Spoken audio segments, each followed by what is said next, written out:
साथियों, कल सुबह से देशी गाय का ही विषय चल रहा है। साथियों, आप जब ईश्वर की व्यवस्था में जाओगे और ईश्वर की व्यवस्था को यानी संविधान को, ईश्वर के संविधान का अभ्यास करोगे, जंगल प्रकृति ईश्वर का संविधान है, तो आपको कुछ आश्चर्यचकित दृश्य दिखाई देंगे। आप सोचने लगेंगे ये कैसे हो रहा है।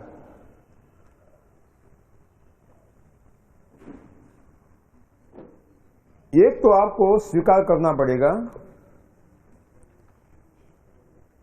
कि ईश्वर ने किसी को किसी का दुश्मन बनाकर भेजा।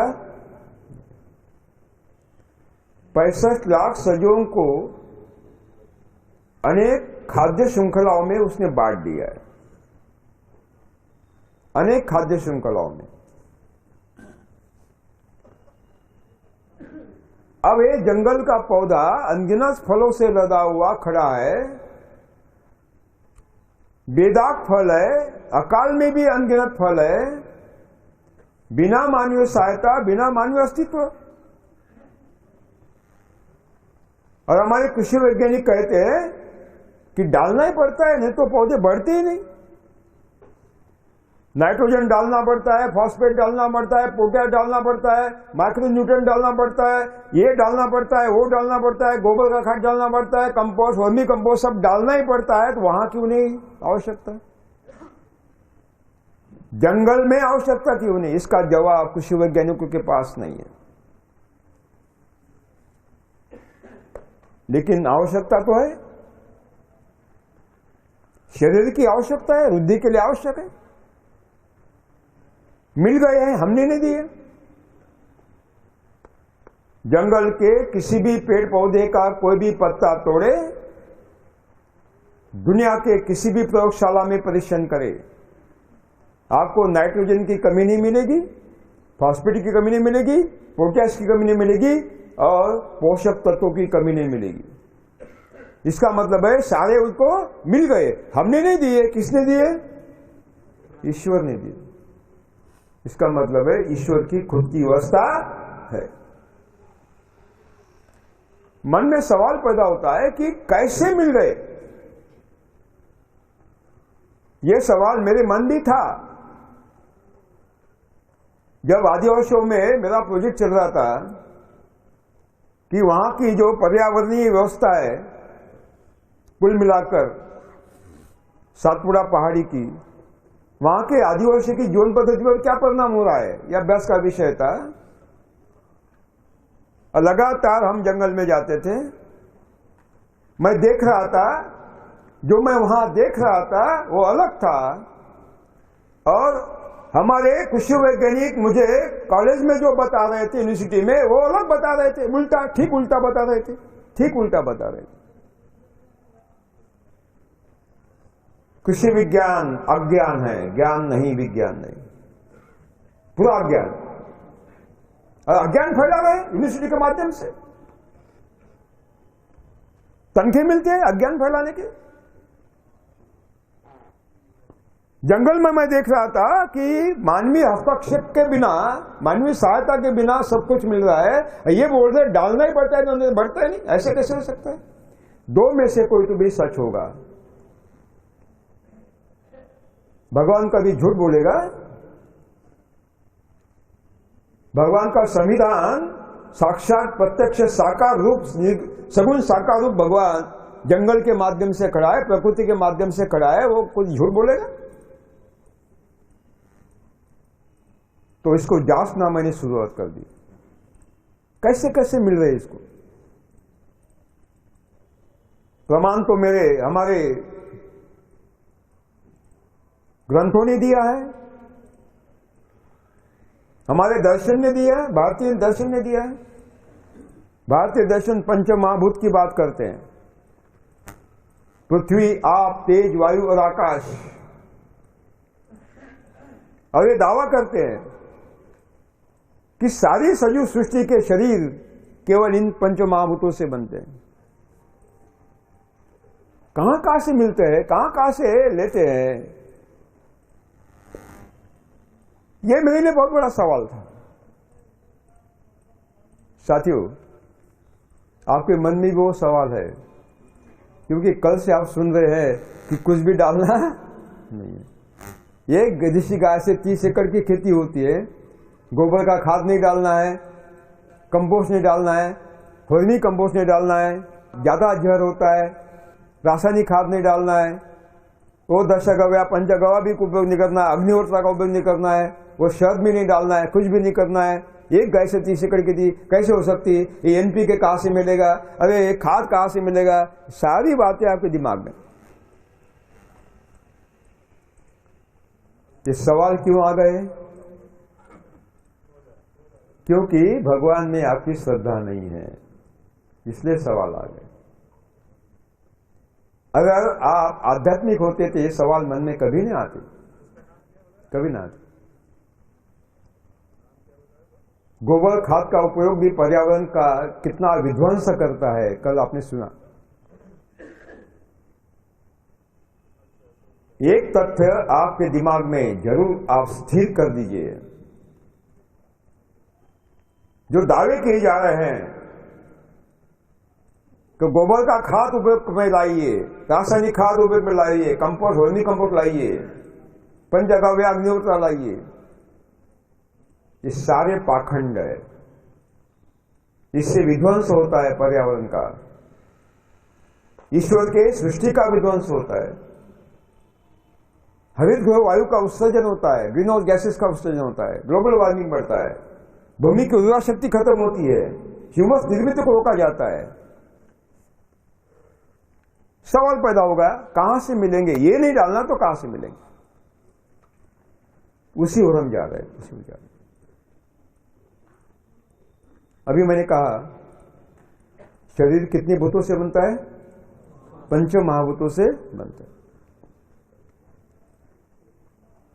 अगर आपको मैं पूछूं कि मैं कौन हूं, आप कहेंगे सुभाष पालेकर है। कौन सुभाष पालेकर? ये बोलने वाला कि ये शरीर? कौन सुभाष पालेकर? बोलने वाला, शरीर नहीं है। शरीर तो वो महाभूत है, पंचमहाभूत है, उसको मृत्यु अवश्य है, विनाश्य है, वो तो खत्म होने वाला है। ये मेरे बाल, ये मेरा माथा, ये मेरी आंखें, ये मेरा नाक, ये मेरा मुंह, ये मेरा गला, ये मेरी छाती, ये मेरा पेट, ये मेरे हाथ, ये मेरे पांव, ये शरीर मेरा, ये शरीर मेरा, ये शरीर मेरा। इसका मतलब है मैं अलग हूं और मेरा मेरा कहने वाला अलग है, शरीर अलग है ना? शरीर अलग है और मैं मेरा मेरा कहने वाला।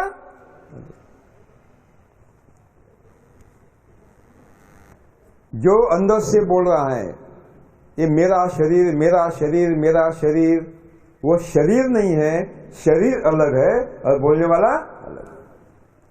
और हमारा दर्शन कहता है कि इसको क्या कहते हैं? आत्मा कहते हैं। अगर ये शरीर पंचमहाभूत है, ये अमर नहीं है, मर्त्य है, विनाशी है, अविनाशी नहीं है, तो शरीर को नष्ट करने से विचार समाप्त होते हैं क्या? आत्मा को छेदा जा सकता है बंदूक से, तलवार से? नहीं, ये गलत है। इसका मतलब है आध्यात्म कहीं तो भी डुल रहा है, हिल रहा है, अपने जगह से सटकर बाहर जा रहा है। विचार तलवार से नष्ट नहीं होते, इतिहास गवाह है। विचार बंदूक से नष्ट नहीं होते, विचार गवाह है। अगर विचारों से लड़ना है तो तलवार काम की नहीं है, बंदूक काम की नहीं। विचारों को विचारों से लड़ना चाहिए। कैसे? विचारों को विचार से लड़ना चाहिए। साथियों, ये अंदर का बोलने वाला अलग है और ये शरीर अलग है। हम उसको आत्मा कहते हैं। ये मानव का हो गया, जो कभी देखा नहीं, कभी सुना नहीं, किसी को दिखा नहीं सकते, ये आत्मा है, लीजिए। लेकिन हर क्षण महसूस करते हैं, हर क्षण महसूस करते हैं कि अंदर मेरी आत्मा है, अंतरात्मा है। कल मैंने बताया था, भगवान के दो रूप होते हैं। एक है निर्गुण निराकार, जो हम मंदिरों में ढूंढते हैं, पूजा पाठ से उसको समाप्त करने का प्रयास करते हैं। लेकिन दूसरा रूप है सगुण साकार, प्रकृति के रूप में खड़ा है। पहले प्रकृति आई, बाद में मानव आए। साथियों, ये मानव का आत्मा है, तो वनस्पति का आत्मा कौन सा होगा? पेड़ पौधों का आत्मा कौन सा होगा? जो विनाशी नहीं है, अविनाशी है, जो मरते नहीं है, अमर है। वो है बीज। क्या है? बीज। बीज को मृत्यु नहीं है, बीज अमर है। देखिए, बीज पको होने के बाद पहले बीज गिरेंगे, अपने आप फली फूट जाएगी, फल टूट जाएंगे, और बीज को ढकने के लिए क्या गिरेंगे? बाद में पत्ते गिरेंगे। प्रकृति की अवस्था। पत्ते गिरेंगे, बारिश में विघटित हो जाएंगे। धूप काले में थप्पी दिखाई दे रही, और बारिश के बाद अक्टूबर में जाओगे तो वहां कुछ नहीं दिखाई देगा। यानी वो क्या हो गए?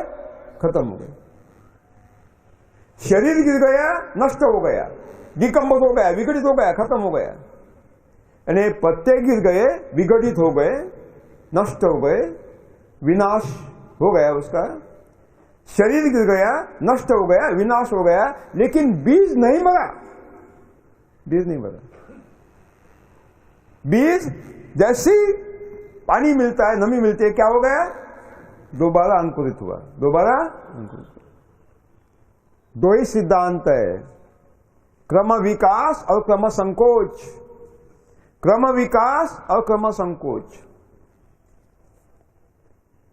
जब फूल में बीज पैदा हुआ, सारा वृक्ष उस बीज में समाया गया।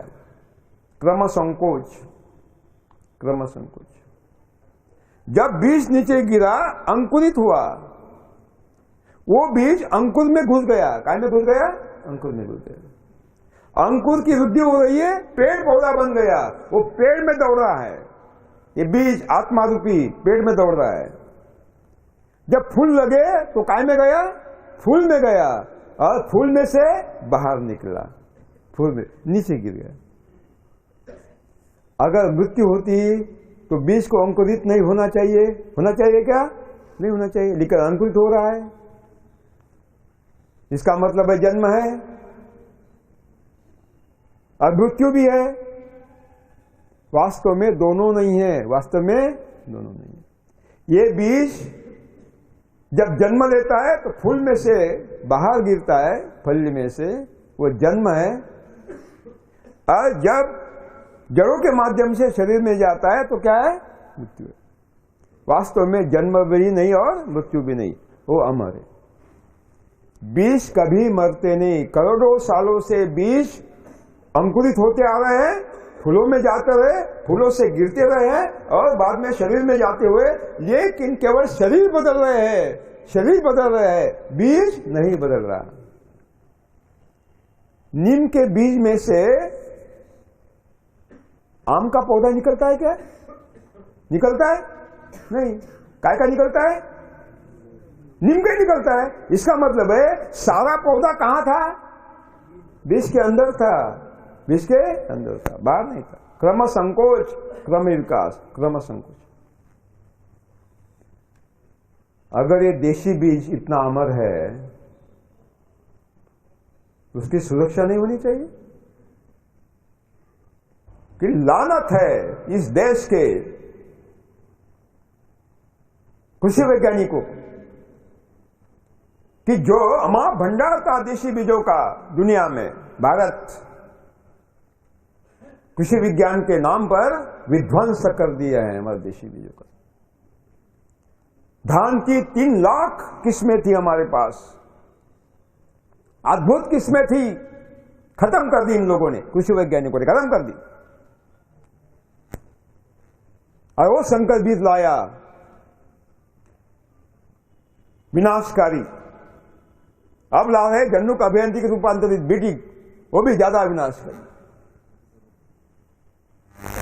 ये पाप भुगतना पड़ेगा, ख्याल में भुगतना पड़ेगा। देशी बीज को बचाना, देशी गाय को बचाना, ये केवल हमारा दायित्व नहीं है, सरकार का भी दायित्व है, संवैधानिक दायित्व है। क्योंकि लोकसभा ने पारित किया हुआ वो बिल है, biodiversity preservation and protection act 2002,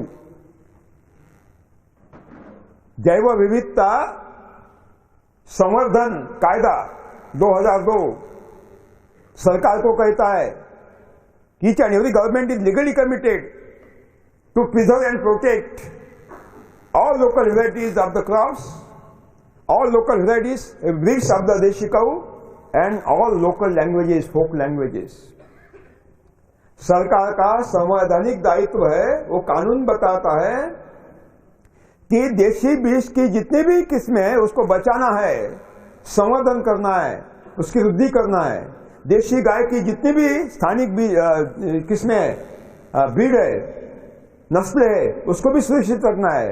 और हमारे देश की जो अलग अलग बोली भाषा है ना, हिंदी पट्टे में कोई हिंदी में नहीं बोलता, घर में क्या बोलता है, अपनी बोली भाषा में बोलेगा, अवधी में बोलेगा, मैथिली में बोलेगा, भोजपुरी में बोलेगा, पहाड़ी में बोलेगा, खड़ी बोली में बोलेगा ना, अपने घर में वही बोलता है। वो लुप्त होती जा रही है। ये मेघालय का आक्रमण अभी तक क्यों खड़ा है? उसको भगाने के लिए क्या हो रहा है? इसका मतलब है देशी बीज बचाने का काम केवल हमारा नहीं है, सरकार का भी है। ये किसी ने तो भी सरकार को याद देना चाहिए कि it is a legal commitment of the government to protect the local seeds and local breeds and local languages also. साथियों, पंच महाभूत, पृथ्वी माने भूमि, भूमाता, आप माने पानी, जल, तेज माने सौर शक्ति, सूर्य ऊर्जा, वायु माने हवा, हवा में से कार्बन डाइऑक्साइड और नाइट्रोजन लिया जाता है, और आकाश तत्व, आकाश महाभूत म्हणजे वैश्विक ऊर्जा, ब्रह्मांड ऊर्जा, कॉस्मिक एनर्जी, जो 27 नक्षत्र से हमारी तरफ आ रही है, पौधे पकड़ रहे हैं, हमारी स्वाद में आ रही है वो ऊर्जा, हमारी क्वालिटी में आ रही है, उसके सुगंध में आ रही है, उसके पोषण तत्वों में आ रही है। पंचमहाभूत, इसका मतलब है एक तथ्य को आपको मानना पड़ेगा कि हर पौधा कितने तत्वों से बनता है? महाभूतों से बनता है, 5 महाभूतों से। ये पंचमहाभूत कितने भूतों से बनते हैं? ये महाभूत है, ये 5 महाभूत है, भूतों का समुदाय है। ये पंचमहाभूत 108 भूतों से बनते हैं। कितना?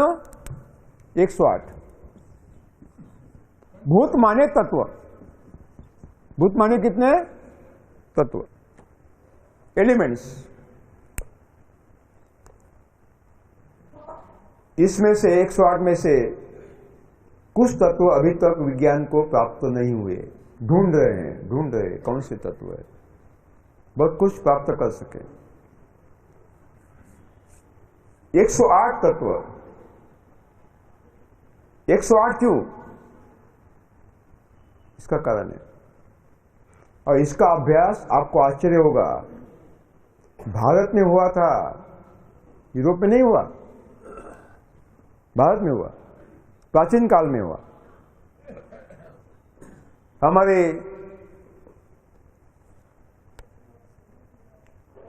साधु पुरुष गले में माला डालते हैं, तुलसी की माला डालते हैं ना। कितने मणि होते हैं? क्यों? क्यों? क्योंकि देह कितने तत्वों का बनना है? 108 तत्वों का। 108 तत्व पूरा विज्ञान है, पूरा विज्ञान है, ख्याल में, पूरा विज्ञान। ये 27 नक्षत्र, ब्रह्मांड को खगोल विज्ञान ने 27 नक्षत्रों में बांट दिया,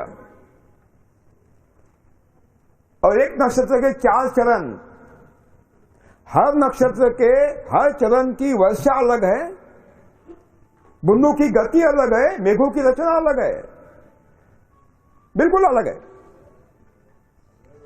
और उन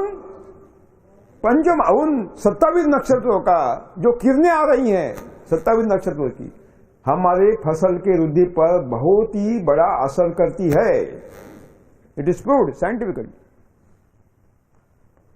एक नक्षत्र के कितने चरण? 4। कुल 27 नक्षत्र मल्टीप्लाइड बाय 4 कितने होते हैं? 108।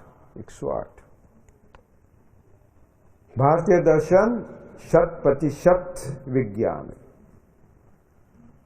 कुछ अज्ञान उसमें घुला है, वो निकलना पड़ेगा। कुछ अज्ञान जो घुला है वो निकलना पड़ेगा। 108 तत्वों को 4 गुटों में बांट दिया गया है। क्या किया?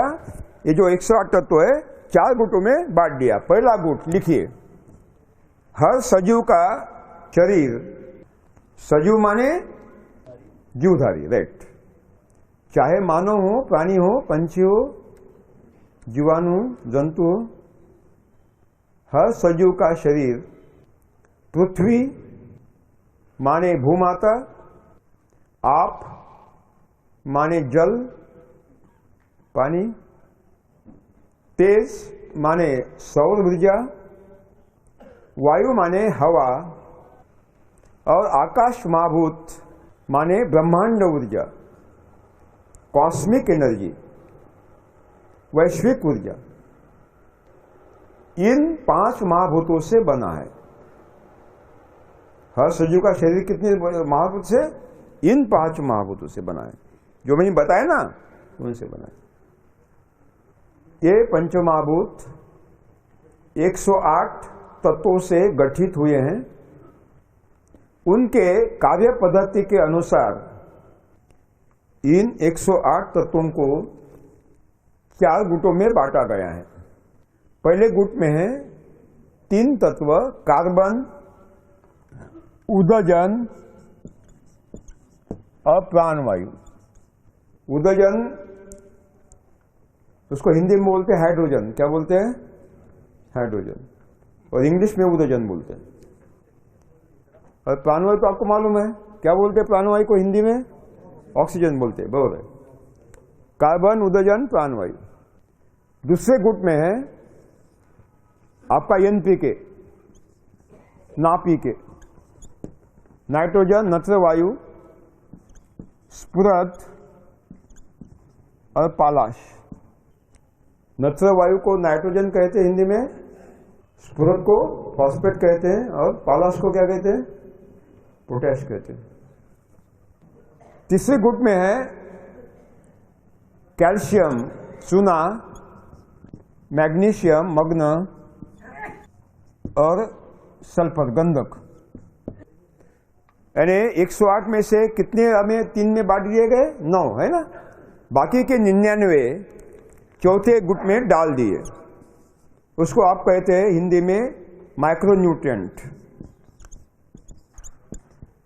सूक्ष्म खाद्य तत्व, माइक्रोन्यूट्रिएंट। ठीक है ना। अब आप देखेंगे कि ये कार्बन कहां से मिलता है। अगर मैं आपको बता रहा हूं कि ईश्वर की खुद की स्वयं विकासी, स्वयं पोषी, स्वावलंबी व्यवस्था है, जिनके माध्यम से सारे 108 भूत प्राप्त होते हैं पेड़ पौधों को, किस तरह होते हैं, ये कार्बन कहाँ से लिया जाता है, उदयन कहाँ से लिया जाता है, प्राणु कहाँ से लिया जाता है, ये एनपी कहाँ से मिलते हैं, इसका भी हमें जांच लेना पड़ेगा। देखिए, किसी भी पेड़ पौधे का हरा पत्ता दिन में केवल खाना पकाने का काम करता है। पत्तों का रंग हरा होता है क्योंकि उसमें कुछ हरे रंग के द्रव्य होते हैं जिसको हरित द्रव्य कहते हैं, क्लोरोफिल कहते हैं। क्या कहते हैं उनको? हरित द्रव्य, है ना। इस हरित द्रव्य में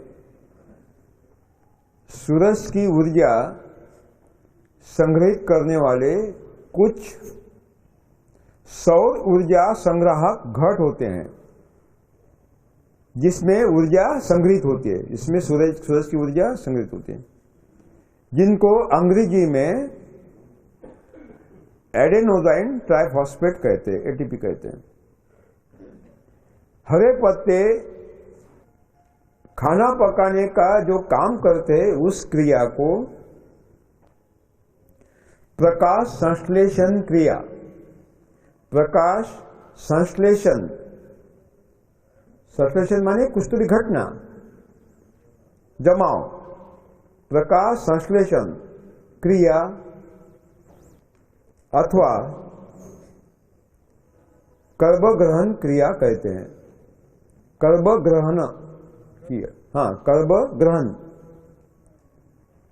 अंग्रेजी में कहते हैं फोटोसिंथेसिस और कार्बन एसिमिलेशन प्रोसेस। एक वर्ग फुट हरे पत्ते पर, वर्ग फुट ही कहते हैं ना, का स्क्वायर फुट कहते हैं, हाँ, हिंदी में स्क्वायर फुट कहते हैं, बहुत बढ़िया।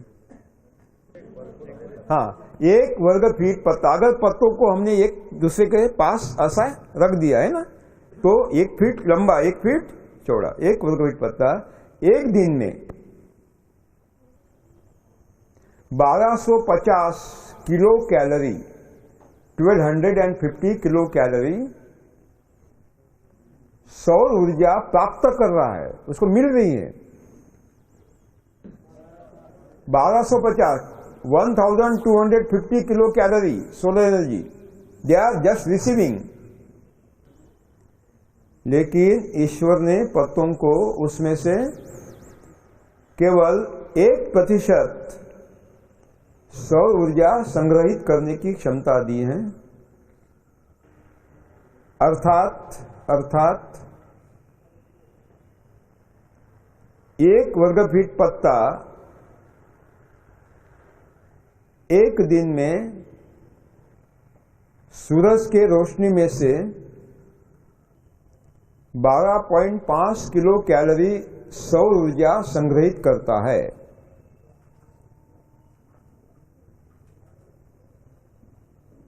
The leaves are consuming 12.5 kilo calorie solar energy per square feet leaf surface area in 1 day. एक दिन में कितना संग्रहित करता है? 12.5 किलो कैलोरी। कहां संग्रहित करता है, कहां रखता है? वो सौर ऊर्जा संग्राहक घट में रखता है ना, हाँ, हरित द्रव्य में जो सौर संग्राहक घट है उसमें रखता है। उसी समय हरे पत्ते हवा में से कार्बाम्ल वायु स्वीकार करते हैं। कार्बाम्ल वायु, कार्बन डाइऑक्साइड, कर्बद्विप्राणिद प्राणिद वायु। अब आपके भाषा में मुझे मालूम नहीं क्या कहते हैं, क्या कहते हैं कार्बन डाइऑक्साइड को? क्या कहते हैं? रवि जी क्या कहते हैं कार्बन डाइऑक्साइड को? नहीं, हिंदी में आफत है, आफत है। लिखिए कार्बाम्ल वायु, लिखिए, मैं शब्द दे रहा हूं आपको। कार्बाम्ल, कार्बाम्ल वायु हमारे शब्द होने चाहिए। नहीं, ये होना ही चाहिए, ऐसा कैसे हो नहीं सकता, होना चाहिए। कार्बाम्ल, हाँ, कर्ब आमल आमल नहीं आम्ल, म को ल लगा दीजिए। कर्बाम्ल वायु लेते हैं। पत्तों पर सूक्ष्म छेद होते हैं,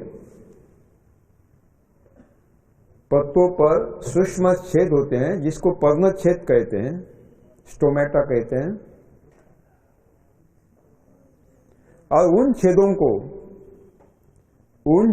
को सुरक्षा कोशिकाओं के माध्यम से घेरा जाता है, गार्ड सेल्स के माध्यम से घेरा जाता है।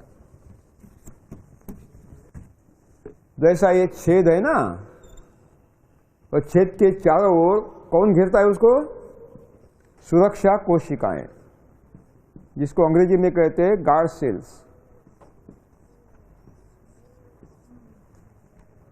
यह है गार्ड सेल, सुरक्षा कोशिकाएं।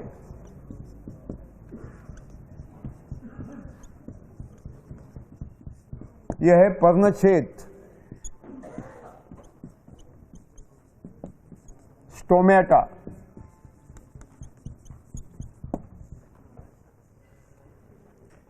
ये कोशिकाएं छेदों को नियंत्रित करती हैं। ये कोशिकाएं छेदों को नियंत्रित करती है, कंट्रोल नियंत्रित करती है। उसको खोलती है, बंद करती है।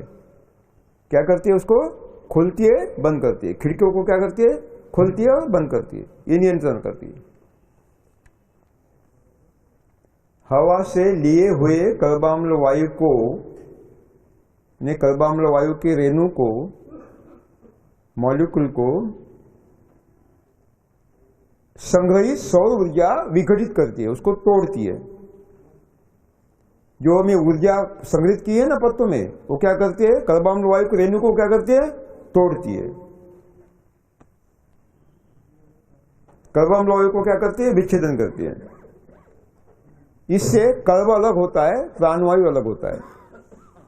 इससे कर्ब अलग होता है, प्राणवायु अलग होता है। प्राणवायु माने हाँ ऑक्सीजन, हिंदी में ऑक्सीजन। प्राणवायु अलग होता है। ये प्राणवायु पौधे हमारे लिए हवा में छोड़ते हैं, प्राणवायु श्वसन के लिए, मानवीय श्वसन के लिए हवा में छोड़ते हैं। क्या क्या पत्तों ने क्या लिया हवा में से? कर्बाम्ल वायु लिया है ना। फिर ये ऊर्जा ने क्या, उसका क्या किया? विच्छेदन किया। कर्ब अलग हुआ और प्राणवायु अलग हुआ। प्राणवायु कहाँ छोड़ दिया? हवा में छोड़ दिया। लिखिए, जड़ें भूमि से पानी लेती हैं, वो बाष्प के रूप में लेती हैं, पानी के रूप में नहीं। ये कुछ वैज्ञानिक झूठ बोलते हैं कि पानी चाहिए जड़ों को, पानी पीते हैं। सरासर झूठ बोल रहे हैं अभी तक। वास्तव में पानी नहीं चाहिए, बाष्प के रूप में वाष्प चाहिए। बाष्प लेती हैं। ये बाष्प पानी उस कार्बन से जुड़ जाता है। पत्तों में ये बाष्प और कार्बन, इनका मिलन होता है। उसकी रासायनिक अभिक्रिया होती है, एक अनुबंध होता है दोनों में, और उसके कच्ची शर्करा बनती है। क्या बनती है? कच्ची शर्करा। शर्करा को क्या कहते हैं आप? शुगर कहते हैं ना। हाँ, जिसको कर्बोदक कहते हैं, कार्बोहाइड्रेट कहते हैं। हाँ, कच्ची शर्करा, कच्ची चीनी बोलिए ना आप, चलेगा। यहां तक समझ में आ गया? पत्तों ने क्या निर्माण किया? अभी कच्ची शर्करा निर्माण किया। लिखिए, 1 वर्ग फुट हरा पत्ता एक दिन में 4.5 ग्राम कच्ची शर्करा बनाता है। कितनी ग्राम तैयार की 1 वर्ग फीट पत्ता ने? 4.5 ग्राम। उसमें से कुछ शर्करा अपने खुद के श्वसन के लिए खर्च करता है। श्वसन मालूम है ना? सांस लेने के लिए खर्च करता है। कुछ जड़ों के माध्यम से जीवाणु को खिलाया जाता है। कुछ शर्करा दूसरे दिन के पौधे की वृद्धि के लिए, for the growth and development of the plant body, it is reserved, आरक्षित की जाती हैं। ठीक है ना। कुछ शर्करा जड़ों के विकास के लिए आरक्षित की जाती हैं, जड़ों का विकास। कुछ शर्करा दानों में, फलों में स्वाद, सुगंध, पोषण मूल्य, भंडारण क्षमता और प्रतिरोध शक्ति, इनके लिए आरक्षित की जाती है। बाकी बची हुई शर्करा फलों के विकास के लिए, दाने के विकास के लिए, गन्ने के विकास के लिए या सब्जियों के विकास के लिए पौधों के तना में आरक्षित की जाती है। इस विधि से एक वर्ग फीट हरा पत्ता हमें एक दिन में कितना ऊपर देता है? 1.5 ग्राम दाने के ऊपर देता है। 1.5 ग्राम, 1.5 ग्राम, 1.5 ग्राम दाने के ऊपर देता है,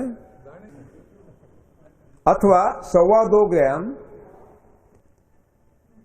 फलों की उपज अथवा गन्ने की उपज के लिए मिलती है, रूप में मिलती है। 2.25 ग्राम कितना मिलता है? टनेज काय का? फलों का अथवा गन्ने का, नहीं तो सब्जियों का मिलता है। देखिए कितना अंतर संबंध है हर बात का। All this things are interrelated and correlated to each other. अब आपके समझ में आया? लिखिए, इसका मतलब है, अब हम बिंदु पर पहुंचेंगे। इसका मतलब है जितने ज्यादा पत्तों पर सूरज की ऊर्जा मिलेगी, संग्रहित होगी, उतना ही ज्यादा हमें क्या मिलेगा? हाँ, उत्पादन मिलेगा, पैदावार मिलेगी। राइट। इसका मतलब है जितने ज्यादा पत्तों पर सूरज की रोशनी गिरेगी, उतनी ही ज्यादा पैदावार हमें मिलेगी। अगर हमें प्रति एकड़ 200 टन गन्ने की उपज चाहिए, अथवा प्रति एकड़ 120 क्विंटल धान गेहूं की उपज चाहिए या अनाज की उपज चाहिए, या प्रति एकड़ 40 टन फलों की उपज चाहिए, हमारा टारगेट क्या है? अभी 0 बजे खेती का टारगेट मैं बता रहा हूं चाहिए। तब 1 एकड़ में खड़ी फसल के शरीर में 1 साल में, यानी उसकी पूरी आयु में, वो 4 महीने का है तो 4 महीने में, 6 महीने का है तो 6 महीने में, 1 साल का है तो 1 साल में, प्रति एकड़ 160 करोड़ किलो कैलोरी सौर ऊर्जा संग्रहित होनी चाहिए खड़ी फसल के शरीर में। कितना होना चाहिए? 160 करोड़ किलो कैलोरी। साथ में भूमि के अंदर लगभग 2.5% जैविक कार्बन संग्रहित होना चाहिए। साथ में भूमि में कार्बन नाइट्रोजन का आपस का अनुपात 10 को 1 चाहिए। 10 को 1, 10:1, जिसको कार्बन नाइट्रोजन रेशियो कहते हैं, 10:1 चाहिए, 10 को 1 चाहिए। कितना प्रतिशत कार्बन चाहिए हमारी भूमि में? 2.5%। आप कितना है दवे जी, मालूम है आपको? 0.02 इन एंटायर इंडिया। कितना कार्बन हमने नष्ट कर दिया है भूमि का। कारण ये रासायनिक कृषि और जैविक कृषि दोनों खतरनाक पद्धति है। साथियों, इसका मतलब है कि पत्तों ने क्या क्या लिया हवा से? क्या लिया? कार्बन डाइऑक्साइड लिया, है ना? हाँ। हवा ने बिल भेजा? नहीं भेजा, नहीं भेजा, मुफ्त में मिला। सूरज ने रोशनी दी, सौर ऊर्जा दी आपको, बिल भेजा? नहीं भेजा, नहीं भेजा। मेघों ने पानी दिया, मानसून ने कहां से लाया? हिंद महासागर से, बंगाल की खाड़ी से, अरब सागर से। कितना लाया? 700 क्यूबिक माइल, 700 घना माइल पानी उठाया बाष्प के रूप में। बादल बने, मानसून के बादल जब आपके उत्तराखंड में आए और बारिश हुई तब कोई आपको पानी? जिस साल बारिश नहीं आई पानी नहीं मिला, कुएं में पानी नहीं, तालाब में पानी नहीं, डैम में पानी नहीं, बांध में पानी नहीं, किसान के आंखों में पानी। इसका मतलब पानी किसने दिया? मानसून ने दिया, बिल भेजा। यानी ये तीनों महाभूत हमने मुफ्त में मिले, हमें देने की आवश्यकता नहीं है, कतई नहीं है। हमें कोई उसके बारे में सोचने की आवश्यकता नहीं है, क्योंकि वो अपने आप प्रकृति के माध्यम से मिलने वाले, भगवान अपने आप देने वाला है, तो उसके बारे में चिंता करने की आवश्यकता। देखिए ये तीन महाभूत, ये तीन भूत यानी कार्बन, हाइड्रोजन और प्राणवायु ईश्वर की व्यवस्था के माध्यम से हमें मुफ्त में मिलते हैं, न मांगे मिलते हैं। तो इसका अर्थ है कि हमें वो डालना नहीं पड़ेगा, हमें उपलब्ध करना नहीं है। दिमाग में से विचार निकाल दीजिए। अब लिखिए, पूरे शरीर का 98.5% शरीर, कल हमने बताया आपको, वैज्ञानिक प्रमाण आपके सामने रखा। पेड़ पौधे का 98.5% शरीर केवल इन तीनों तत्वों से बनता है, कार्बन, हाइड्रोजन और प्राणवायु। ये वैज्ञानिक सत्य है जो हम देते नहीं है, तो ऊपर से डालने की बात ही कहाँ आती है? कृषि वैज्ञानिक अब तक इन लोगों ने मूर्ख बनाया, देश को गुमराह किया कि ऊपर से डालना पड़ता है। बिल्कुल आवश्यकता नहीं है, ये सारे अपने आप मिल रहे हैं। दिमाग में इसका विचार करने की आवश्यकता नहीं। यहां तक ठीक है? समझ में आया? अब दूसरा गुट लिखिए, NPK, ना पीके, नाइट्रोजन फॉस्फेट पोटैश। अब आप कहेंगे भाई ये नाइट्रोजन कहां से मिलता है? लिखिए, जंगल के किसी भी पेड़ पौधे का कोई भी पत्ता तोड़े, दुनिया के किसी भी प्रयोगशाला में परीक्षण करे, नाइट्रोजन की कमी नहीं मिलेगी। इसका मतलब है नाइट्रोजन मिल गया। लिखिए, इसका मतलब है नाइट्रोजन मिल गया। जंगल के पौधों को नाइट्रोजन मिल गया, हमने नहीं दिया। दिया आप देते हैं क्या? नहीं दिया, हमने नहीं दिया। इसका मतलब है प्रकृति ने दिया। किसने दिया? ईश्वर ने दिया। ईश्वर की एक व्यवस्था है जिसके माध्यम से नाइट्रोजन मिल जाता है। कौन सी व्यवस्था है? लिखिए, हवा में 78.6% नाइट्रोजन होता है। यानी हवा नत्र वायु का महासागर है। यानी हवा नाइट्रोजन का क्या है? महासागर। It is ocean of the nitrogen. हवा से कोई पत्ता ठेठ नाइट्रोजन नहीं ले सकता। लिखिए, इसका मतलब है पत्तों ने हवा से लिया क्या? नहीं लिया, ले नहीं सकता। हमने नहीं दिया। लिखिए, हमने नहीं दिया। मानव नहीं देता जंगल में, हमने नहीं दिया, लेकिन मिल गया। लेकिन मिल गया इसका मतलब है कोई तो भी और है। मानव के बिना, पत्तों के बिना कोई तो भी और है, मध्यस्थ, जिसने हवा से नाइट्रोजन लिया और जड़ों को दे दिया। लिखिए, उसका नाम है, एक जीवाणु है जो एक काम करता है। ईश्वर ने ये ठेका एक जीवाणु को दिया है। जिसका नाम है नत्र स्थिरीकरण जीवाणु, नाइट्रोजन फिक्सिंग बैक्टीरिया। नत्र स्थिरीकरण जीवाणु अगर हम हिंदी में भाषांतर करेंगे, ये बहुत लंबा होता है, तो मैंने एक संक्षिप्त नाम दिया है नत्राणु, जो हम सहजता से बोल सकते हैं, नत्राणु। हाँ, उसका अंग्रेजी नाम क्या है? नाइट्रोजन फिक्सिंग बैक्टीरिया, लंबा नाम है। उसका हिंदी में अनुवाद नत्र स्थिरीकरण जीवाणु, वो भी लंबा है, कहने में दिक्कत आती है, तो इसका संक्षिप्त क्या दिया मैंने नाम? नत्राणु। बस नत्राणु, यही रूढ़ होना चाहिए, यही बोलना चाहिए, नत्राणु। देखिए, नत्राणु दो प्रकार के होते हैं। एक है सहजीवी नत्राणु, सिम्बायोटिक नाइट्रोजन फिक्सिंग बैक्टीरिया, सहजीवी नत्राणु। दूसरा है असहजीवी नत्राणु, नॉन सिम्बायोटिक। ये शब्द भी आपको याद रखना है, सहजीवी असहजीवी, सिम्बायोटिक नॉन सिम्बायोटिक।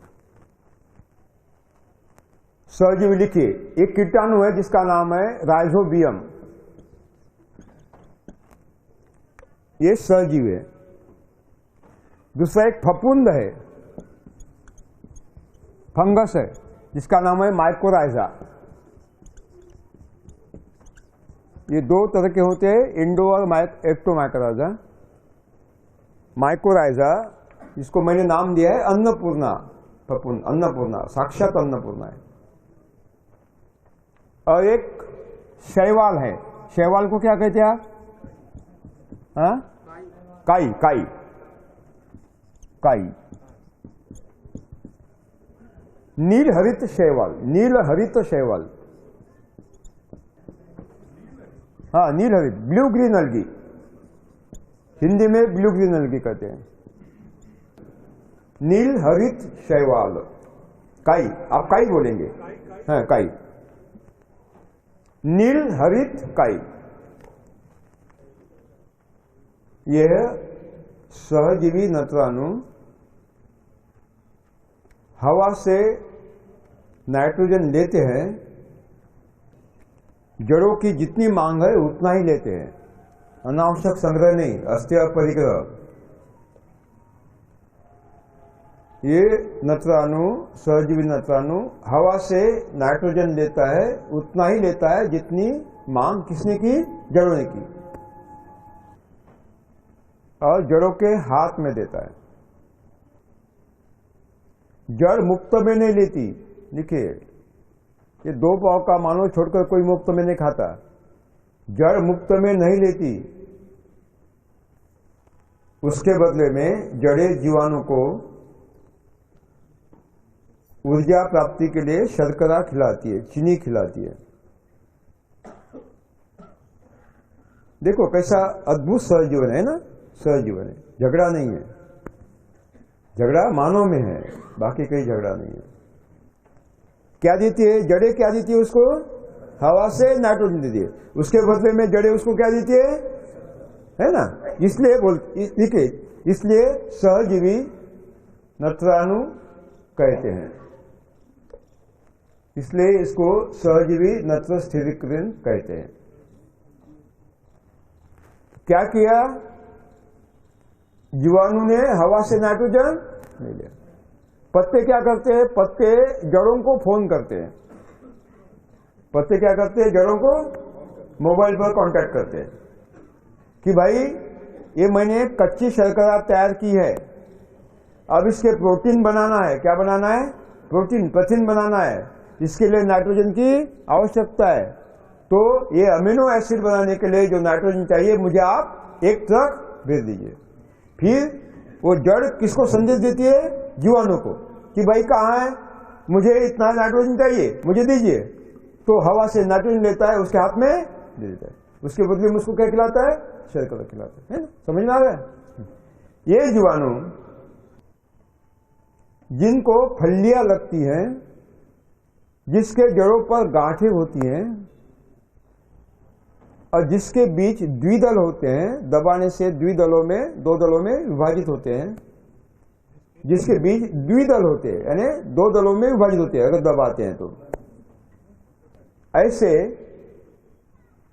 लेग्यूमिनोसी परिवार के, ये उसकी परिवार है, माने दाल वर्गीय फसलों के जड़ों पर, दाल वर्गीय मुझे कौन कौन से है? मूंग है, उड़द है, लोबिया है, अरहर है, चना है ना, मसूर है, मूंगफली है ना, सहजन है, इनके जड़ों पर जो गांठ होती है उसमें निवास करते हैं, उन गांठों में निवास करते हैं। कहाँ निवास करते हैं ये?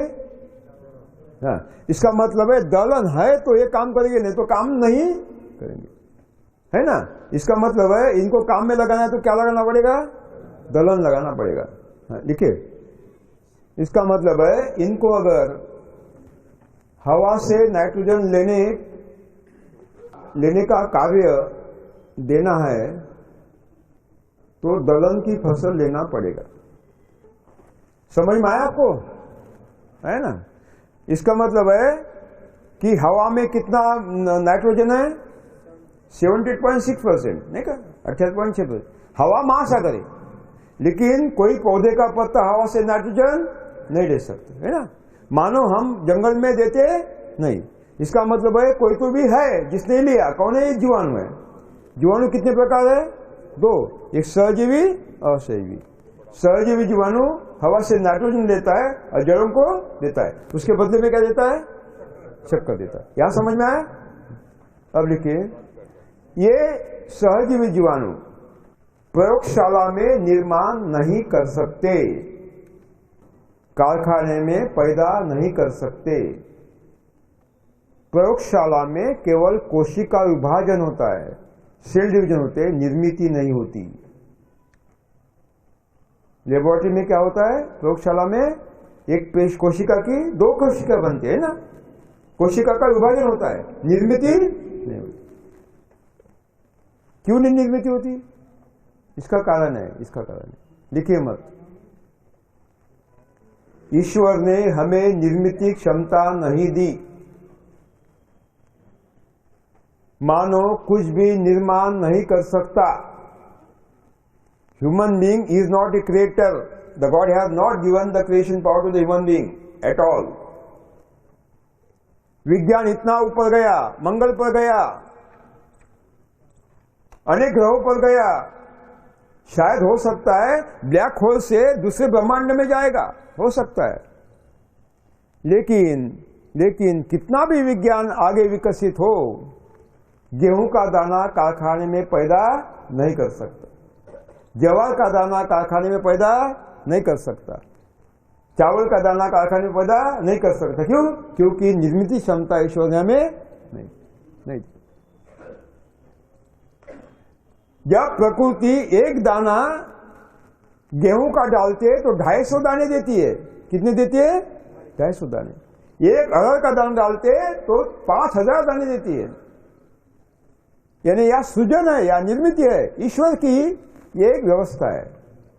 जो हमारी व्यवस्था है उद्योगों में, हम 100 किलो का 101 किलो नहीं बना सकते। अगर 100 किलो कच्चा माल अपनी मशीन में डाल दिया, निकलने वाली वस्तु 100 किलो की नहीं होती। कितने किलो की होती है? 95 किलो, 98 किलो की, यानी घट है। अरे क्या निर्माण करोगे आप? मुझ पर दावा करके विकास की बात करते हो, ऐसा नहीं होता। यह हमारी क्षमता नहीं है। ईश्वर का सहयोग लेना ही पड़ेगा, प्रकृति का सहयोग लेना ही पड़ेगा। उसको विध्वंस करके नहीं, उसका सृजन करके लेना पड़ेगा। लेकिन एक कारखाना है जिसमें इन जीवाणुओं की निर्मित होती है, वो है देशी गाय की आंत, intestine of the local cow. देशी गाय की आंत, आंत ही बोलते ना, आंत। आंत में से गोबर बाहर निकला कि गोबर में गए? आंत में से बाहर निकला कि गोबर में गए जीवाणु? गोबर का हमने क्या बनाया? जीवामृत घन जीवामृत बनाया तो उसका उनकी संख्या अमर्यादित बढ़ गई। और जो घन जीवामृत भूमि में डाल दिया कि भूमि में गए, हवा से नाइट्रोजन लिया, जड़ों को दे दिया। यूरिया डालने की आवश्यकता है? हाँ, बिल्कुल नहीं। लेकिन ये नहीं बताया कृषि वैज्ञानिकों ने। यूरिया की बात कही क्यों? हिंदुस्तान का पैसा विदेश भेजने के लिए। गुमराह किया, अभी तक गुमराह किया कृषि वैज्ञानिकों। साथ दिमाग में से यूरिया निकाल दीजिए, दिमाग में से रासायनिक खाद निकाल दीजिए, दिमाग में से सारे खाद निकाल दीजिए, गोबर का खाद निकाल दीजिए। महापाप है गोबर का खाद उपयोग में लाना, पर्यावरण की बिगाड़ता है, ग्लोबल वार्मिंग बढ़ता है। क्योंकि किसकी ही आवश्यकता। यूरिया चला गया दिमाग में से, चला गया। हाँ, कुछ लोग होंगे जिसके दिमाग में से नहीं जाएगा क्योंकि उसका दुकान है बेचने का, है ना? उसके दिमाग में से कभी भी नहीं जाएगा। लेकिन एक बात बताता हूं, एक वाकया है चेन्नई का। चेन्नई में बहुत विशाल शिविर लगा था 8 दिन का। उसमें एक व्यापारी बैठा था, उसका डीलरशिप था, पूरे स्टेट लेवल डीलरशिप था। बीज, रासायनिक खाद, कीटनाशक दवा, 100 करोड़ के ऊपर उसका टर्नओवर था। वो उसकी जमीन भी थी 100 एकड़।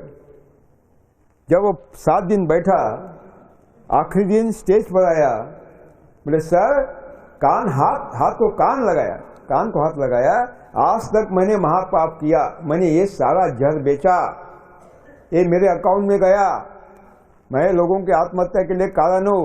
अभी मैं शपथ लेता हूं ये धंधा अभी ताबड़तोड़ बंद करता हूं। त्वरित बंद कर दिया, त्वरित बंद कर दिया। मैंने कहा नुकसान मत कर, प्रक्रिया उद्योग में लगा दे, तो प्रोसेसिंग उसके प्लान डाले। ये सामर्थ्य है हिंदुस्तानी मानव में। संकल्प एक शक्ति है अंदर, लेकिन वो लुप्त हो गई है पाश्चात्य जीवन शैली के आक्रमण से, विचारधारा के आक्रमण से और शिक्षा के आक्रमण से। दोबारा हमें मैकेले को हटाना पड़ेगा, ये कृषि वैज्ञानिक जो कृषि विज्ञान आए उसको हटाना पड़ेगा। तो ये आप जरूर करेंगे। लिखिए, दूसरा लिखिए, असहजीवी जीवाणु, नत्राणु, non symbiotic nitrogen fixing bacteria. असहजीवी जीवाणु, ये असहजीवी जीवाणु ग्रामीणी परिवार के, ग्रामीणी परिवार, हर पौधे का परिवार होता है, ग्रामीणी परिवार के तृणवर्गीय, गवत वर्गीय, घास वर्गीय एकदल, घास वर्गीय, बताता हूं बाद में, एकदल जिसके बीज टूटते नहीं, दबाने से वैसे रहते हैं, एकदल वनस्पतियों के जड़ों के पास बैठे होते हैं। ईश्वर ने क्या किया? सारी वनस्पतियों को 2 दलों में विभाजित किया, 2 भागों में। एक है एकदल, दूसरा है द्विदल। एकदल माने अगर वो बीज हमने 2 उंगलियों के बीच में लिया, दबाया, वो 2 दलों में विभाजित नहीं हुआ, उसको क्या बोलते हैं? एकदल। एक दल माने धान, लिखिए, एक दल माने धान, गेहूं, मक्का, बाजरा, ज्वार, रागी, नवनी, कोदो, कुटकी, नहीं मालूम, कभी देखा नहीं, कभी देखा ही नहीं, लेना पड़ेगा। गेहूं में कुछ भी नहीं है, धान में कुछ नहीं है, चावल में कुछ भी नहीं है, सारा पोषण मूल्य इन छोटे अनाज में है, रागी में है, नवनी में है, कोदो में, कुटकी में है। अरे बलवान आदमी बनाता है, इसमें क्या रखा है? अरे बड़ी बड़ी कंपनियां इसका ही दूध में घोल बनाकर बेचती है, क्या बोलती है उसको? हाँ, बहुत मीठा, वो क्या क्या बोलते हैं, Complan, I am a Complan boy. अच्छा, कॉम्प्लेन बॉय कहां से आ गया? 8 आने का, 50 पैसे का, और बेचते हैं कितने? 100 रुपए में। ये आक्रमण हमें रोकना पड़ेगा। तो क्या लिखा? हाँ, ये एक दल और कपास, अलसी, सूरजमुखी, अरंडी, सरसों भी ले सकते हैं। और ये सरसों, ये अपना क्या बोलते हैं, तेल काय का बनता है? और तिल लिखिए, शीशम, तिल, कुसुम, कुसुम बोलते हैं, अलग होते हैं, जिसका तेल निकल जाता है। मूंगफली नहीं, द्विदल में आते हैं, मूंगफली द्विदल में आते हैं, सोयाबीन द्विदल में आते हैं। और क्या क्या आप खाने का तेल उपयोग में लाते हैं? हाँ, खुमानी का तेल, खुमानी का तेल भी उपयोग में लाते हैं ना खाने के लिए। मैंने देखा हिमाचल प्रदेश में आदिवासी बहुत खाते हैं, बहुत स्वादिष्ट, बहुत औषधि है खुमानी का तेल, बहुत औषधि है। हाँ, खुमानी का, उसके बीजों का तेल निकालते। लिखे, हाँ, इनमें से लिखे, ये सारे इन सारे पौधों की जड़ों के पास असहजीवी जीवाणु होते हैं, असहजीवी नत्राणु होते हैं। इनका नाम लिखे, एसिटोबैक्टर, अंग्रेजी नाम है एजोटोबैक्टर, एजोस्पिरिलियम।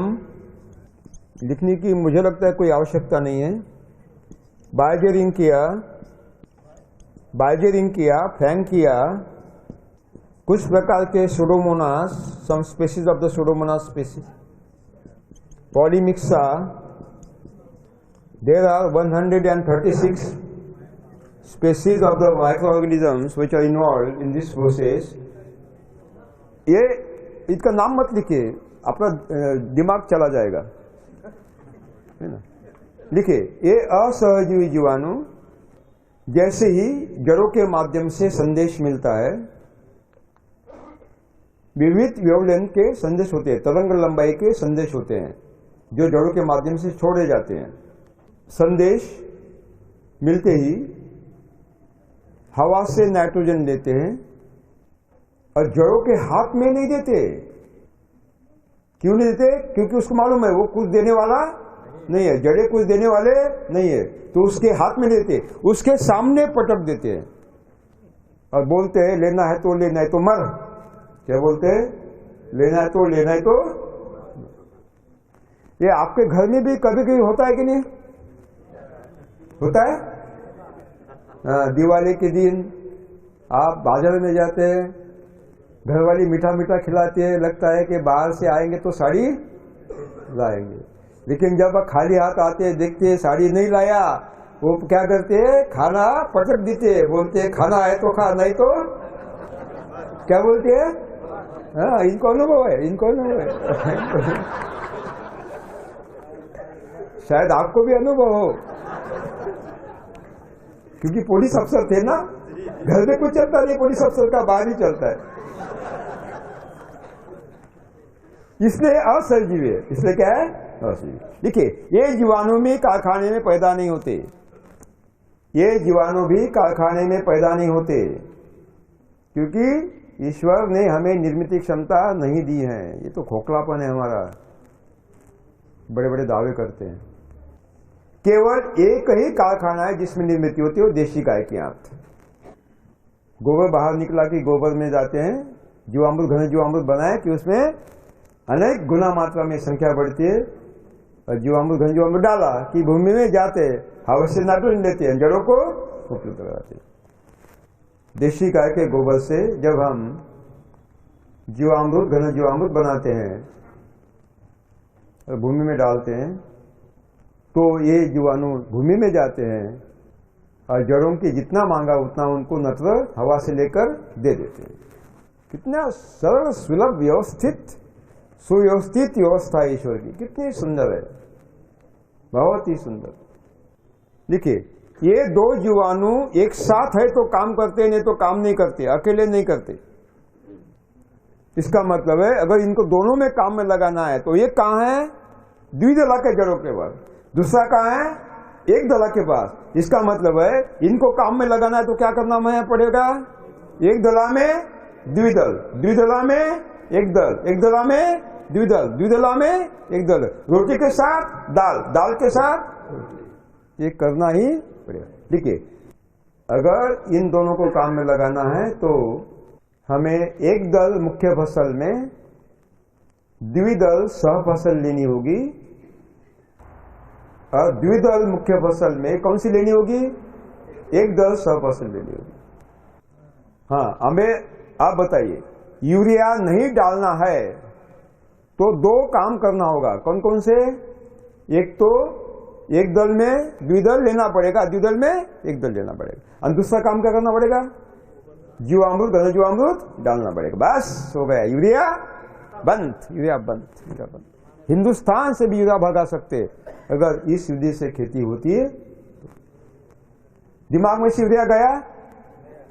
किसके किसके दिमाग में से नहीं गया? कौन है? इनके दिमाग में से नहीं गया, इनका दुकान लगता है। हाँ, देखिए, धान के फसल में जब पानी भरा जाता है उस स्थिति में असहजीवी जीवाणु काम नहीं करते। ईश्वर ने ये काम एक फफूंद को दिया है। ये ठेका किसको दिया है? ईश्वर ने एक फफूंद को दिया है जिसका नाम है ग्लोमस फंगस। लगभग ये 10 प्रकार के फफूंद है ग्लोमस फंगस। ये भी जीवामृत में होती ही है, देसी गाय के हाथ में होती है, जीवामृत में होती है, ये भी जाते हैं। लेकिन जब देखिए, लेकिन जब बीज बुआई पद्धति से वर्षाधारित धान की खेती करते हैं तो धान के साथ दलहन की आंतर फसल लेना आवश्यक है। साथियों, देखा जीवामृत क्या करता है? चमत्कार करता है।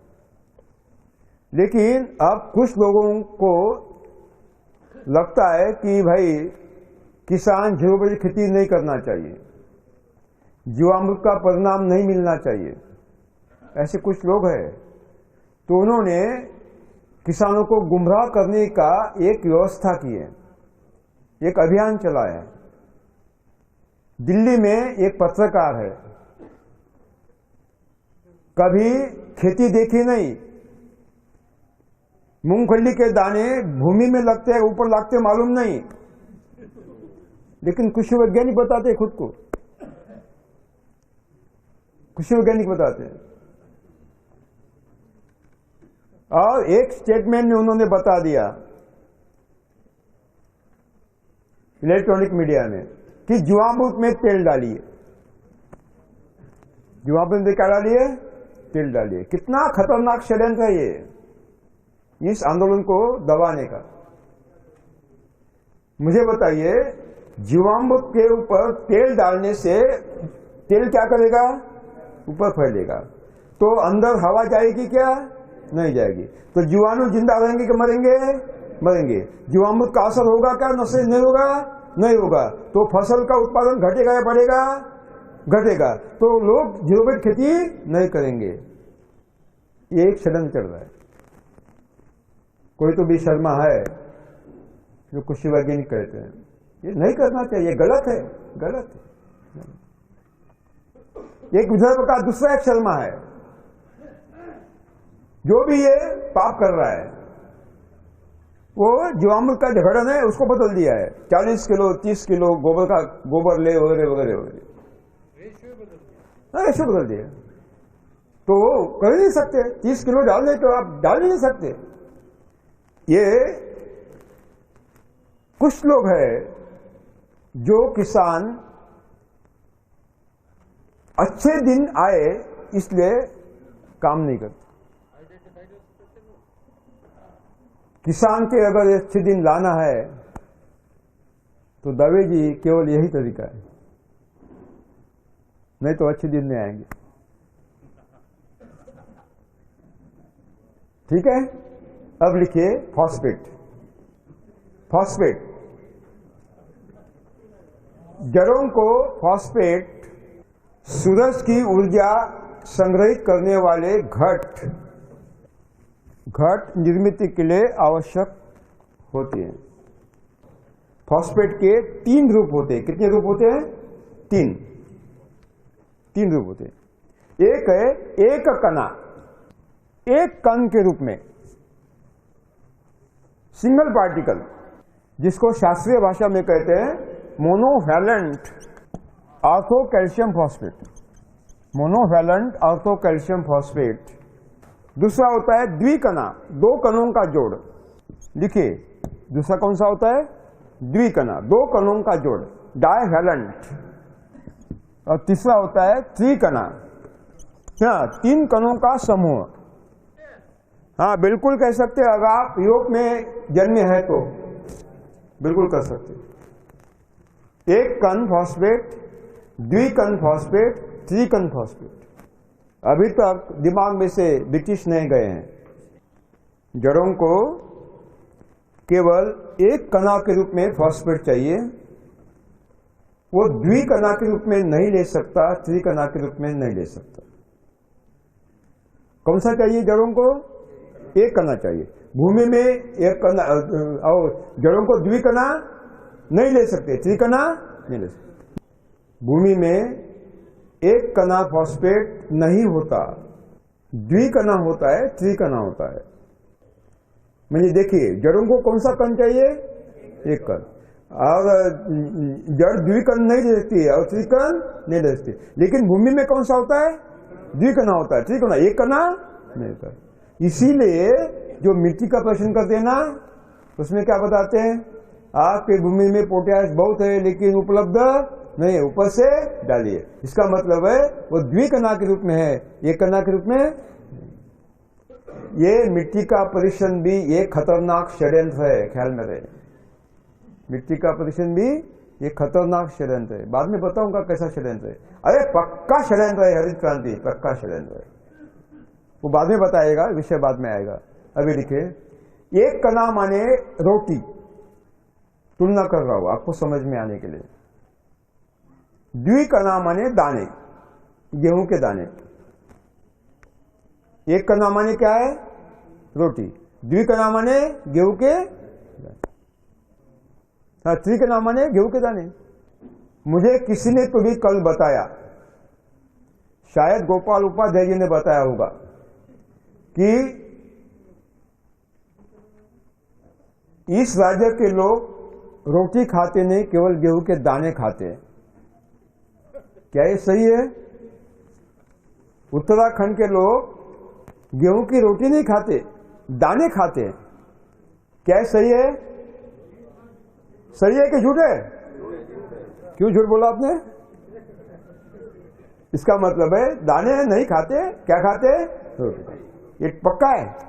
कौन पकाता है घर में रोटी? कौन पकाता है? अब चुप क्यों बैठे हो? बताते क्यों नहीं? घर वाली पकाती है ना, घर वाली पकाती है। आपको पकाना आता? ठीक है। घर में गेहूं के भंडार लगे हैं, चावल के भंडार लगे हैं, दाल के भंडार लगे हैं, सब्जियों के, तेल के, जो चाहिए सबके भंडार लगे हैं। और खाना पकाने वाली मायके चली गई सदा के लिए। आपकी पत्नी फोन मत करिए, है घर में, मैं उदाहरण दे रहा हूं। ये फोन कर रहे थे कि मोबाइल निकाला इन्होंने। और आपको खाना पकाना आता नहीं, ना आपको भूख लगी है, क्या करेंगे?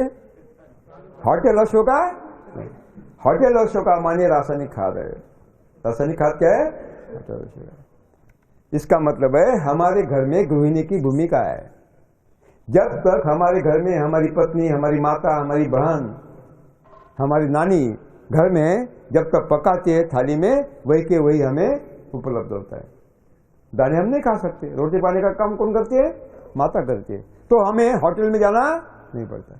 उसी तरह भूमि में फॉस्फेट दो कणा के रूप में है, त्रिकणा के रूप में है, एक कणा के रूप में नहीं है, यानी दाने के रूप में है, रोटी के रूप में नहीं है। लेकिन जंगल में उपलब्ध हो जाता है। देखिए भूमि में फॉस्फेट द्विकणा के रूप में होने के बावजूद और त्रिकणा के रूप में होने के बावजूद जंगल के पौधों को फॉस्फेट मिल जाता है।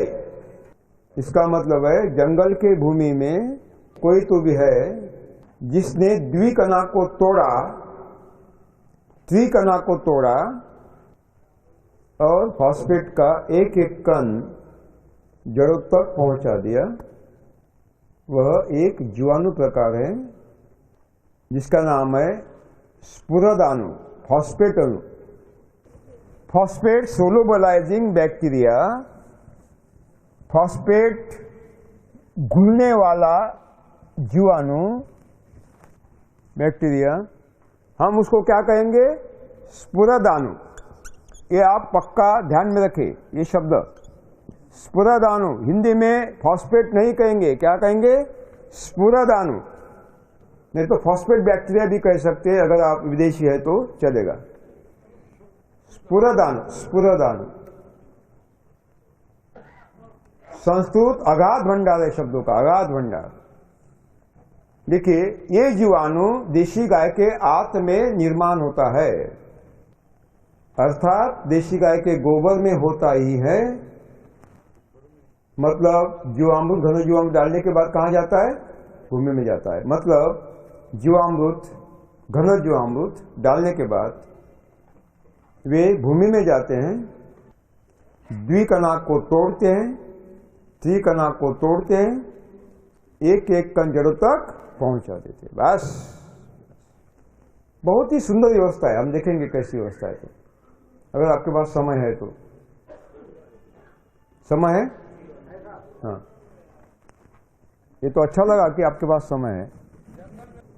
देखिए, ये आपका गेहूं का पौधा है। Suppose, it is to be suppose, ये गेहूं का पौधा है। अब पत्तों को चाहिए फॉस्फेट। पत्तों को क्या चाहिए? फॉस्फेट, क्योंकि सूरज की ऊर्जा संग्रहित करने के लिए घट की निर्मित करना है पत्तों को। तो पत्ता क्या करता है? इसको फोन करता है, किसको? जड़ों को, कि मुझे फॉस्फेट चाहिए, 2 ट्रक भेज दीजिए। फिर ये फॉस्फेट द्विकणा जड़ों के पास है कुछ फासले पर। तो ये जड़ क्या करती है? गंध संकेत छोड़ती है, मैसेज छोड़ती है भूमि में कि भाई आप कहाँ हो। तो फॉस्फेट अपना रिटर्न होता है, वो गंध संकेत उसको शरीर में लगता है, संदेश देता है, वो रिटर्न होता है, बैक रिटर्न होता है, वापिस आता है। और यहां जाने के बाद वो फासला मापता है कि मैं 2 फीट के अंतर पर हूं। अब संदेश क्या मिल गया जड़ को? 2 फीट पर द्विकणा है। जब आप जीवामृत डालते हो तो ये जीवाणु यहां होता है, तो फिर ये जड़ इसको संदेश भेजती है कि भाई आप कहाँ हो? पीएसबी स्पुरदानु, आप कहाँ हो? तो वो बताता है कि मैं आपसे केवल 1 फुट अंतर पर हूं। तो भी वो मापन करता है, बाद में बोलते हैं आपसे 3 फीट अंतर पर द्विकणा है, वहां जाइए, उसको संस्कारित करिए। तो फिर ये जीवाणु आता है, ये द्विकणा को अपने शरीर में लपटता है। अपने शरीर में से 16 प्रकार के एसिड, आपको मालूम है what are the name of the acids, वो स्रावित करता है, द्विकणा को तोड़ता है, एक एक कण जड़ों को पहुंचा देता है। अगर आपको डीएपी नहीं डालना है, सुपर फॉस्फेट नहीं डालना है, तो एक ही काम करना है। क्या करना है? जीवामृत डालना है, घन जीवामृत डालना है। डीएपी के लिए लड़ाइयां हो रही है, गोलियां दागी जा रही किसानों पर। सही बात है, गलत है? हाँ। क्यों नहीं मिल रहा डीएपी? बाजार का कानून कहता है कि डिमांड बढ़ती है तो उत्पादन बढ़ता है। लोग 2000 रुपये देने के लिए तैयार है कि डिमांड बढ़ी है, बाजार में क्यों नहीं है? यानी बाजार नियंत्रण व्यवस्था के खिलाफ काम हो रहा है। इसका कारण है, इसका कारण है। कानून की तरफ क्यों नहीं जा रहा है? कारण है क्योंकि डीएपी बनाने के लिए जो कच्चा माल चाहिए फॉस्फेरिक एसिड, उसके भंडार खत्म होते जा रहे हैं, उसके भंडार खत्म होते जा रहे हैं। मैंने पहले दिन कहा था कि प्राकृतिक संसाधन सीमित है, असीमित नहीं है, इसीलिए उपलब्ध हो रहे, इसके रेट बढ़ रहे हैं। अगर भारत सरकार 0% तो खेती को एज ए पॉलिसी स्वीकार करती है, तो नौबत ही नहीं आएंगी ना, डीएपी बुलाने की नौबत ही नहीं आएगी। 100% पोटेशियम फर्टिलाइजर हम आयात करते हैं, 100% पूरा पोटेश आयात करते हैं, 72% हम फॉस्फेटिक फर्टिलाइजर आयात करते हैं, इतना नहीं, यूरिया के लिए जो नैप्था चाहिए, नेचुरल गैस, वो भी आयात करते हैं। पूरे आत्मनिर्भर नहीं है, पूरे परावलंबी बन गए हम। एक ही है, एक देशी गाय, ये सारे प्रॉब्लम खत्म कर से। एक देशी गाय सारे प्रॉब्लम खत्म कर सकती, एक देशी गाय। दिमाग में से फॉस्फेट निकल गया, लेकिन घर में है, वो आपके अपोजिंग पार्टी लीडर को दे दीजिए, उसका भला हो जाएगा। पोटैश लिखिए, पोटैश, पालाश। पोटैश भूमि में अनेक कणों के समूह में होता है। पोटैश भूमि में अनेक कणों के समूह होते हैं, इसको कहते हैं सिलिकेट्स कोलाइड्स। अनेक कणों के समूह में होता है, एक कण के रूप में नहीं होता। जड़ों को पोटैश एक कण के रूप में चाहिए, अनेक कणों के रूप में नहीं ले सकता। जंगल में हम पोटैश नहीं डालते, लेकिन पौधों में पोटैश की कमी नहीं होती। इसका मतलब है जंगल में पोटैश मिल गया। जंगल के भूमि में भी पोटैश अनेक कणों के समूह में होता है, एक कण के रूप में नहीं होता, लेकिन मिल गया। इसका मतलब है जंगल की भूमि में कोई तो भी है जिसने अनेक कणों को समूह को क्या किया, तोड़ दिया, एक एक कण अलग किया, जड़ों तक पहुंचा दिया। लिखिए, इसका मतलब है जंगल की भूमि में एक जीवाणु है, जंगल की भूमि में एक जीवाणु है जिसका नाम है बैसिलस सिलिकस। बैसिलस सिलिकस जो अनेक कणों को फोड़ता है, कण समूह को तोड़ता है, एक एक कण जड़ों तक पहुंचा देता है। समझ में आया क्या करता है जीवाणु? ये क्या करता है? अनेक कणों को क्या करता है? तोड़ता है, एक एक कण। यानी ज्वार की, गेहूं की रोटी पकाता है, आपके थाली में डालता है। एक जीवाणु भी लिखे, ये जीवाणु भी देशी गाय के आंत में निर्माण होता है, देशी गाय के आंत में। इसका मतलब है जीवाणु घन जीवाणु डालने के बाद वो भूमि में जाता है और पोटैश उपलब्ध करता है। इसका मतलब है अगर भारत सरकार एक साल में 1,40,000 करोड़ रुपए की सब्सिडी केवल रासायनिक खाद के लिए दे रही थी, आज भी भूमंडलीकरण व्यवस्था के माध्यम से, विश्व व्यापार संगठन के दबाव से वो सब्सिडी घटाकर आज भी 80,000 करोड़ दे रही हैं। वो सब्सिडी तुरंत बंद हो सकती है अगर 0 बजे खेती करते।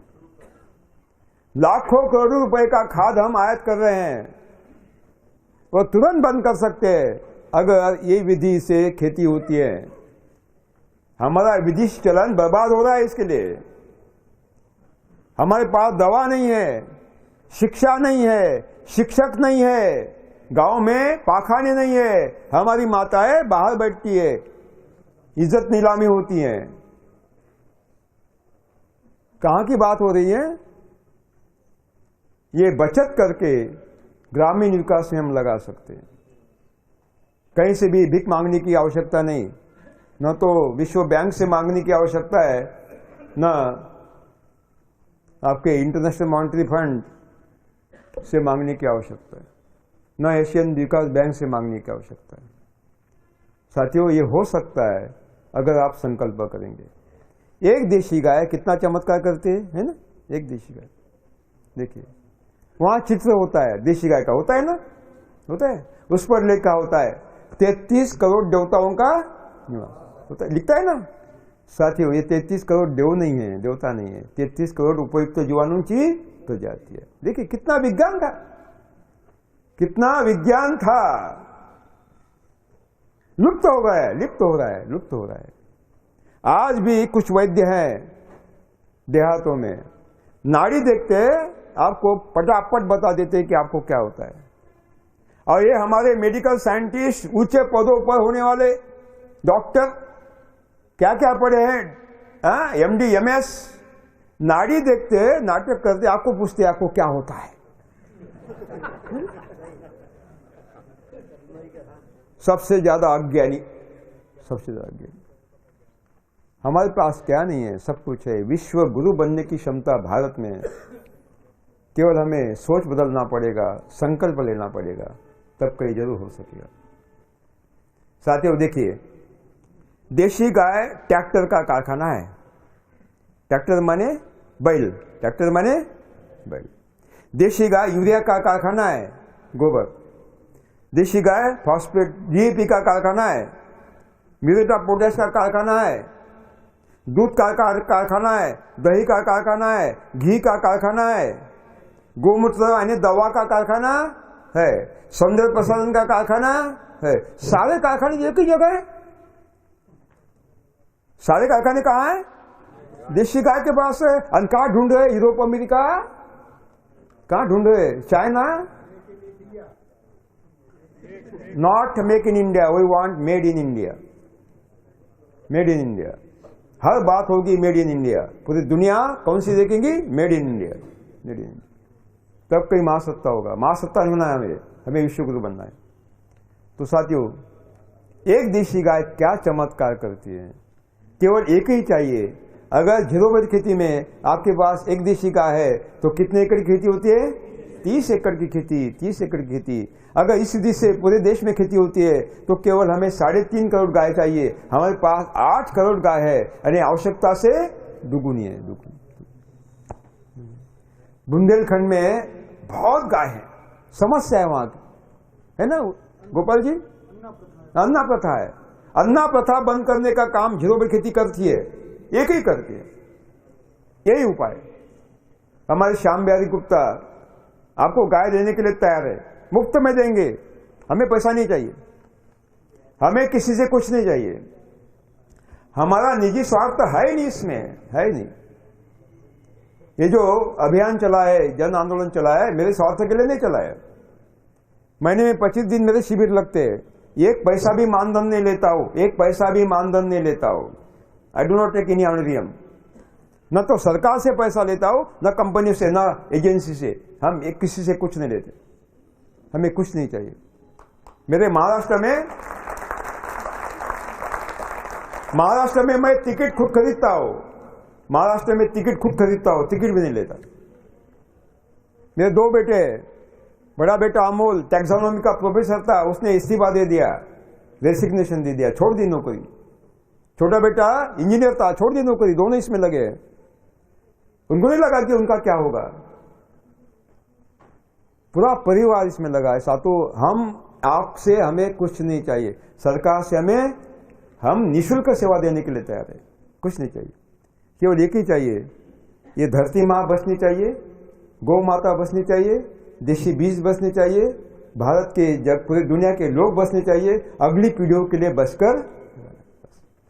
यही है हमारा काम।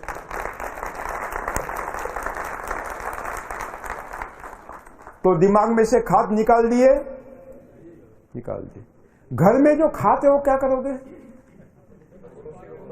घर में भरा खाए ना। हाँ बिल्कुल बिल्कुल बिल्कुल। महाराष्ट्र में है कुछ लोग जिनको देना ही है, ज्यादा भीख मंगे, देना ही है।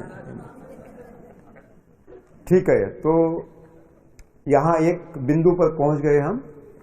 अभी थोड़ा विश्राम लेंगे, क्योंकि लगातार डॉक्टर ने मना की है ज्यादा बोलने से। तो अभी 10 मिनट का विश्राम लेंगे। उसके पहले कि मैं विराम लूं, हमारे गोपाल जी आपको कुछ कहना चाहते हैं।